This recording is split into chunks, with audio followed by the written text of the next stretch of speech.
మా అక్క పేరు తేజస్విని అక్క. మా తేజస్విని అక్కకి నేను సరి సంఖ్యలు బేసి సంఖ్యలకి ఒక పాట రూపంలో చెప్పాలనుకుంటున్నాను. మీ జాగ్రత్తగా వినండి ఎలా పాడుతున్నాం.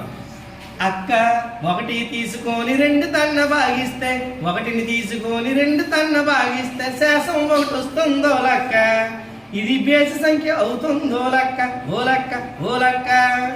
అక్క రెండు తీసుకొని రెండు తన్న బాగిస్తే, రెండును తీసుకొని రెండు తన్న బాగిస్తే శాసం సున్నా వస్తుందో లక్క. ఇది సరి సంఖ్య అవుతుందో లక్క. ఓలక్క ఓలక్క. అక్క మూడుని తీసుకొని రెండు తన్న బాగిస్తే, మూడుని తీసుకొని రెండు తన్న బాగిస్తే శాసం ఒకటి వస్తుందో లక్క. ఇది బేసి సంఖ్య అవుతుందో లక్క. ఓలక్క ఓలక్క. అక్క నాలుగు తీసుకొని రెండు తన్న బాగిస్తే, నలుగురు తీసుకొని రెండు తన్న బాగిస్తే శాసం సున్నా వస్తుందో లక్క. ఇది సరి